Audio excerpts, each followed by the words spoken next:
ನಾನು ಟೀಮ್ ಇಂಡಿಯಾಗೆ ಹೊಂದಿಕೆಯಾಗದೇ ಇರಬಹುದು, ಆದರೆ ನನ್ನ ಹತ್ರ ಇರುವ ಪ್ರತಿಯೊಂದು ಶಕ್ತಿಯನ್ನ ಕೂಡ ಹಾಕಿ ಕೊನೆಯ ಉಸಿರಿರುವವರೆಗೂ ನಾನು ಹೋರಾಟ ಮಾಡ್ತೀನಿ. ಈ ರೀತಿ ಪೋಸ್ಟ್ ಹಾಕಿ ಕೇವಲ 48 ಗಂಟೆಯಾಗಿತ್ತು ಅಷ್ಟೇ. ನೋಡುತ್ತಿದ್ದಂತೆ ಇಡೀ ದೇಶವೇ ಆತನ ಛಲಕ್ಕೆ ತಲೆಬಾಗುವಂತಹ ಪವಾಡವೊಂದು ನೋಡಿಬಿಡುತ್ತೆ. ಯಾವ ಆಟಗಾರನನ್ನ ಫಿಟ್ ಇಲ್ಲ, ತೂಕ ಜಾಸ್ತಿ ಇದ್ದಾನೆ ಅಂತ ಕ್ರಿಕೆಟ್ ಜಗತ್ತು ಮೂದಲಿಸಿತ್ತು, ಅದೇ ಆಟಗಾರ ಬರೋಬ್ಬರಿ 17 kg ತೂಕ ಇಳಿಸಿಕೊಂಡು ಸಿಂಹದಂತೆ ಟೀಮ್ ಇಂಡಿಯಾಗೆ ಗರ್ಜಿಸುತ್ತಾ ಎಂಟ್ರಿ ಕೊಟ್ಟಿದ್ದಾನೆ. 19 ತಿಂಗಳುಗಳ ಕಾಲ ಕತ್ತಲಲ್ಲಿದ್ದ ಈ ಆಟಗಾರ ಇವತ್ತು ಶ್ರೀಲಂಕಾ ವಿರುದ್ಧದ ಟೆಸ್ಟ್ ಸರಣಿಗೆ ಹೇಗೆ ಆಯ್ಕೆಯಾದ್ರು ಅನ್ನುವ ಕತೆ ತುಂಬಾನೇ ರೋಚಕವಾಗಿದೆ. ಹಾಗಾದ್ರೆ ಆ ಆಟಗಾರ ಯಾರು, ಆತನ ಹಿಂದೆ ಇರುವ ಕಣ್ಣೀರಿನ ಕತೆ ಏನು? ಬನ್ನಿ ಇವತ್ತು ಡೀಟೇಲ್ ಆಗಿ ನೋಡ್ತಾ ಹೋಗೋಣ. ಸ್ನೇಹಿತರೆ ನಮಸ್ಕಾರ, ಚರಿತ್ರೆಗೆ ಮತ್ತೊಮ್ಮೆ ಸ್ವಾಗತ.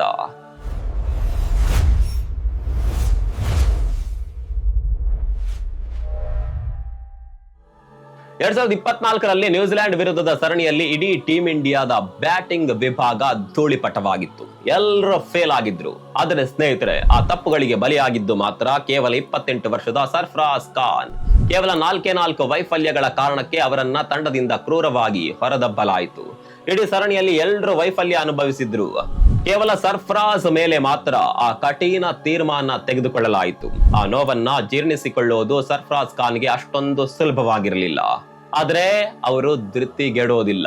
ಅಲ್ಲಿಂದ ನೇರವಾಗಿ ಇಂಗ್ಲೆಂಡ್ಗೆ ಹಾರ್ತಾರೆ. ಇಂಗ್ಲೆಂಡ್ ಲಯನ್ಸ್ ವಿರುದ್ಧದ ಅನ್ಅಫಿಷಿಯಲ್ ಟೆಸ್ಟ್ ಪಂದ್ಯದಲ್ಲಿ ಭಾರತ ಎ ತಂಡದಲ್ಲಿ 92 ರನ್ಗಳ ಭರ್ಜರಿ ಇನ್ನಿಂಗ್ಸ್ ಅನ್ನ ಆಡ್ತಾರೆ. ಅಷ್ಟೇ ಅಲ್ಲ, ಬೆಕನ್ಯಾಮ್ಸ್ ನಲ್ಲಿ ನಡೆದ ಭಾರತ ಮತ್ತು ಭಾರತ ಎ ತಂಡಗಳ ನಡುವಿನ ಅಭ್ಯಾಸ ಪಂದ್ಯದಲ್ಲಿ ಸಿಡಿಲಬ್ಬರದ ಶತಕ ಬಾರಿಸಿ ತಾನೆಂತಹ ಆಟಗಾರ ಎಂಬುದನ್ನ ಸಾಬೀತುಪಡಿಸ್ತಾರೆ. ಆದರೂ ಕೂಡ ಆಯ್ಕೆಗಾರರ ಮನಸ್ಸು ಕರಗೋದಿಲ್ಲ. ದಕ್ಷಿಣ ಆಫ್ರಿಕಾ ವಿರುದ್ಧ ಭಾರತ ತಂಡ ತವರ್ನಲ್ಲೇ ಮಂಡಿಯೂರಿ ಶರಣಾದಾಗಲೂ ಟೀಮ್ ಮ್ಯಾನೇಜ್ಮೆಂಟ್ ಗುವಾಹಟಿಯ 2ನೇ ಟೆಸ್ಟ್ಗೂ ಮುನ್ನ ಸರ್ಫರಾಜ್ ಖಾನ್ ಬಗ್ಗೆ ವಿಚಾರಿಸಿತ್ತು. ಆದರೆ ಅಂದು ಆಯ್ಕೆ ಸಮಿತಿ ಆತನಿಗೆ ಅವಕಾಶ ನೀಡಲು ಸಿದ್ಧವಿರಲಿಲ್ಲ. ನಿಮ್ಮ ಆಟ ನಮಗೆ ಸಾಕಾಗುವಷ್ಟು ನೋಡಿದ್ದೇವೆ ಎಂದು ದಕ್ಷಿಣ ಆಫ್ರಿಕಾ ಪ್ರವಾಸಕ್ಕೂ ಮುನ್ನ ಭಾರತ ಎ ತಂಡದಿಂದಲೂ ಕೈ ಬಿಟ್ಟಿದ್ರು. ಆದರೆ ವಿಧಿ ಆಟವೇ ಬೇರೆ ಇತ್ತು. ಸ್ನೇಹಿತರೆ, ಸರ್ಫರಾಜ್ ಖಾನ್ ಅವರ ಮೇಲಿದ್ದ ಅತಿ ದೊಡ್ಡ ಆರೋಪ ಅಂದ್ರೆ ಅವರ ತೂಕ. ಅವರು ಅಂತಾರಾಷ್ಟ್ರೀಯ ಕ್ರಿಕೆಟ್ಗೆ ಸರಿ ಹೊಂದೋದಿಲ್ಲ, ದಪ್ಪಗಾಗಿದ್ದಾರೆ ಎಂದು ಹಲವರು ಟೀಕಿಸ್ತಾ ಇದ್ರು. ಆದ್ರೆ ಲೆಜೆಂಡರಿ ಬ್ಯಾಟರ್ ಸುನಿಲ್ ಗವಾಸ್ಕರ್ ಅವರು ಆ ತೂಕದ ಆರೋಪವನ್ನ ಕಟುವಾಗಿ ವಿರೋಧಿಸಿ ದೇಹದ ತೂಕಕ್ಕಿಂತ ಕ್ರಿಕೆಟ್ನ ಫಿಟ್ನೆಸ್ ಮತ್ತು ರನ್ಗಳೇ ಮುಖ್ಯ ಎಂದು ಬೆಂಬಲ ವ್ಯಕ್ತಪಡಿಸಿದ್ದರು. ಆದರೂ ಸರ್ಫರಾಜ್ ಖಾನ್ ಈ ಟೀಕೆಗಳನ್ನೆಲ್ಲ ಧನಾತ್ಮಕವಾಗಿ ತೆಗೆದುಕೊಳ್ಳುತ್ತಾರೆ. ಅಲ್ಲಿಂದ ಶುರುವಾಯಿತು ಇಡೀ ಖಾನ್ ಕುಟುಂಬದ ತೂಕ ಇಳಿಸುವ ಮಹಾ ಅಭಿಯಾನ. ಕೇವಲ ಸರ್ಫರಾಜ್ ಖಾನ್ ಮಾತ್ರವಲ್ಲ, ಅವರ ಇಡೀ ಕುಟುಂಬವೇ ತೂಕ ಇಳಿಸುವ ಮಿಷನ್ಗೆ ಇಳಿಯಿತು. ಸರ್ಫರಾಜ್ ಖಾನ್ ತಂದೆ ಹಾಗೂ ಕೋಚ್ ಆಗಿರುವ ನೌಶಾದ್ ಖಾನ್ ಅವರಿಗೆ ಮಂಡಿ ನೋವು ತೀವ್ರವಾಗಿತ್ತು. ಮಂಡಿ ಶಸ್ತ್ರ ಚಿಕಿತ್ಸೆಯಿಂದ ಬಚಾವಾಗಲು ವೈದ್ಯರು ತಕ್ಷಣ ತೂಕ ಇಳಿಸೋದಕ್ಕೆ ಸೂಚನೆ ನೀಡಿದ್ರು. ನೌಶಾದ್ ಖಾನ್ ಕಳೆದ ವರ್ಷ ಕೇವಲ 1 ತಿಂಗಳಲ್ಲಿ 12 kg ತೂಕ ಇಳಿಸಿಕೊಂಡಿದ್ರು. ಇತ್ತ ಸರ್ಫರಾಜ್ ಖಾನ್ ಕಳೆದ 1.5 ವರ್ಷದಲ್ಲಿ ಬರೋಬ್ಬರಿ 17 kg ತೂಕ ಇಳಿಸಿ ಇಡೀ ಕ್ರಿಕೆಟ್ ಲೋಕವೇ ಆಶ್ಚರ್ಯ ಪಡುವಂತೆ ನಿಂತಿದ್ದಾರೆ. ಅವರ ಕಿರಿಯ ಸಹೋದರ ಮುಷೀರ್ ಖಾನ್ ಕೂಡ ಸಾಕಷ್ಟು ತೂಕ ಕಳೆದುಕೊಂಡಿದ್ದಾರೆ. ಇದಕ್ಕಾಗಿ ಅವರು ಮಾಡಿದ ಸ್ಯಾಕ್ರಿಫೈಸ್ ಸಣ್ಣದಲ್ಲ ಸ್ನೇಹಿತರೆ. ನೌಶಾದ್ ಖಾನ್ ತಿಳಿಸುವಂತೆ ಇಡೀ ಮನೆಯಲ್ಲಿ ಗೋಧಿ ಹಿಟ್ಟು ಮತ್ತು ಅನ್ನದ ಬಳಕೆಯನ್ನೇ ಸಂಪೂರ್ಣವಾಗಿ ನಿಲ್ಲಿಸಲಾಗಿತ್ತು. ಸರ್ಫರಾಜ್ ಅವರಿಗೆ ಅತ್ಯಂತ ಪ್ರಿಯವಾಗಿದ್ದ ಮಾಂಸಾಹಾರಿ ಭಕ್ಷ್ಯಗಳು, ಅದರಲ್ಲೂ ಮುಖ್ಯವಾಗಿ ಬಿರಿಯಾನಿಯನ್ನ ತಿನ್ನೋದನ್ನ ಸಂಪೂರ್ಣವಾಗಿ ಬಿಟ್ಟುಬಿಟ್ಟಿದ್ರು.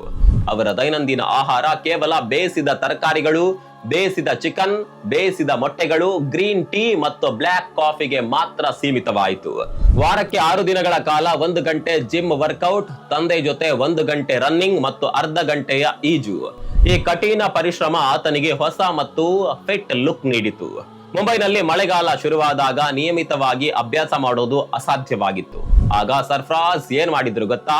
ನೇರವಾಗಿ ಕಾಶ್ಮೀರ ಕಾರ್ತಾರೆ. ಅಲ್ಲಿನ ಶೇರೆ ಕಾಶ್ಮೀರ್ ಸ್ಟೇಡಿಯಂನಲ್ಲಿ ಕಾಶ್ಮೀರದ ರಾಜ್ಯ ತಂಡದ ಆಟಗಾರರು ಮತ್ತು ನೆಟ್ ಬೌಲರ್ಗಳ ಎದುರು ಗಂಟೆಗಟ್ಟಲೆ ಕಠಿಣ ತರಬೇತಿ ನಡೆಸಿದ್ರು. ಅಷ್ಟೇ ಅಲ್ಲ, ಮುಂಬೈನ ಬಿಕೆಸಿ ಎಂಸಿಎ ಇಂಡೋರ್ ಮೈದಾನದಲ್ಲಿ ಆಸ್ಟ್ರೋ ಟರ್ಫ್ ಮತ್ತು ಕುರ್ಲಾ ಸುತ್ತಮುತ್ತಲ ಖಾಸಗಿ ಜಾಗಗಳನ್ನ ಬಾಡಿಗೆ ಪಡೆದು ಅಲ್ಲಿ ಸಿದ್ಧಪಡಿಸಲಾದ ಸ್ಪಿನ್ಗೆ ಹೆಚ್ಚು ಸಹಕಾರಿಯಾಗುವ ಕೆಂಪು ಮಣ್ಣಿನಲ್ಲಿ ಬ್ಯಾಟಿಂಗ್ ಪ್ರಾಕ್ಟೀಸ್ ಮಾಡಿದ್ರು. ದೈತ್ಯ ಸ್ಪಿನ್ನರ್ ಗಳನ್ನ ಧೂಳಿಪಟ ಮಾಡಲು ಸ್ಪಿನ್ ಪಿಚ್ ಗಳಲ್ಲಿ ಗಂಟೆಗಟ್ಟಲೆ ಬ್ಯಾಟ್ ಬೀಸಿದ್ರು.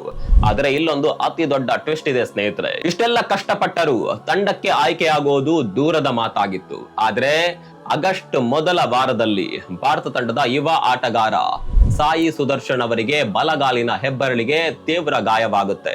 ಈ ಆಕಸ್ಮಿಕ ಗಾಯವೇ ಸರ್ಫರಾಜ್ ಪಾಲಿಗೆ ಅದೃಷ್ಟದ ಬಾಗಿಲು ತೆರೆಯಿತು.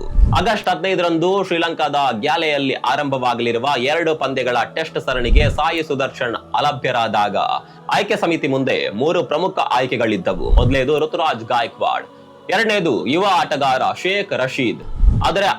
ಆದರೆ ಆಯ್ಕೆಗಾರರು ಅಂತಿಮವಾಗಿ ಒಲವು ತೋರಿಸಿದ್ದು ಯಾರಿಗ್ ಗೊತ್ತಾ? ಅದೇ 17 ಕೆಜಿ ತೂಕ ಇಳಿಸಿಕೊಂಡ ಕಾಶ್ಮೀರದ ಮಳೆಯಲ್ಲಿ ಬೆವರು ಹರಿಸಿದ್ದ ನಮ್ಮ ಮುಂಬೈ ಹುಲಿ ಸರ್ಫರಾಜ್ ಖಾನ್ಗೆ. ಅವರ ಈ ಮರು ಆಯ್ಕೆ ಕೇವಲ ಅವರ ಅದೃಷ್ಟವಲ್ಲ, ಬದಲಿಗೆ ಅವರ ಅಸಾಧಾರಣ ಪರಿಶ್ರಮಕ್ಕೆ ಸಿಕ್ಕ ಫಲ. ಸ್ನೇಹಿತರೆ, ಸರ್ಫರಾಜ್ ಖಾನ್ ಶ್ರೀಲಂಕಾ ತಲುಪಿದಾಗ ಅವರ ತಂದೆ ನೌಶಾದ್ ಖಾನ್ ಸೋಷಿಯಲ್ ಮೀಡಿಯಾದಲ್ಲಿ ಒಂದು ಅದ್ಭುತವಾದ ಶಾಯರಿ ಶೇರ್ ಮಾಡಿದ್ದಾರೆ. ಅವ್ರು ಹೇಳಿದ್ದು ಇಷ್ಟೇ: ಕಠಿಣ ಪರಿಶ್ರಮ ಮಾಡುವವರಿಗೆ ಮಾತ್ರ ಅದೃಷ್ಟ ಸಾಥ್ ನೀಡುತ್ತದೆ. ನಮ್ಮನ್ನು ಎಲ್ಲರೂ ತಿರಸ್ಕರಿಸಿದಾಗ, ನಮಗೆ ಅರ್ಹತೆ ಇಲ್ಲ ಎಂದು ಜಗತ್ತು ಹೀಯಾಳಿಸಿದಾಗ ಮುಖ ಮುಚ್ಚಿಕೊಂಡು ಮೂಲೆ ಸೇರಬಾರದು. ಬದಲಿಗೆ ನಮ್ಮ ಕಠಿಣ ಪರಿಶ್ರಮದಿಂದಲೇ ಜಗತ್ತಿನ ಕಣ್ಣುಗಳು ನಮ್ಮ ಕಡೆಗೆ ತಿರುಗುವಂತೆ ಮಾಡಬೇಕು ಎಂಬುದಕ್ಕೆ ಸರ್ಫರಾಜ್ ಖಾನ್ ಅವರ ಈ ರೀಎಂಟ್ರಿ ಕಥೆಯೇ ಜೀವಂತ ಉದಾಹರಣೆ. ಸ್ನೇಹಿತರೆ, ಸರ್ಫರಾಜ್ ಖಾನ್ ಅವರ ಈ ಅದ್ಭುತ ಕಮ್ ಬ್ಯಾಕ್ ಬಗ್ಗೆ ನಿಮ್ಗೆ ಏನ್ಸುತ್ತೆ? ಶ್ರೀಲಂಕಾ ವಿರುದ್ಧದ ಪಂದ್ಯದಲ್ಲಿ ಅವರು ಶತಕ ಬಾರಿಸ್ತಾರಾ? ನಿಮ್ಮ ಅನಿಸಿಕೆಗಳನ್ನ ತಪ್ಪದೆ ಕಾಮೆಂಟ್ ಬಾಕ್ಸ್ ನಲ್ಲಿ ತಿಳಿಸಿ. ಮತ್ತೊಂದು ವಿಡಿಯೋ ಸಿಗೋಣ. ಅಲ್ಲಿವರೆಗೂ ನಮಸ್ಕಾರ.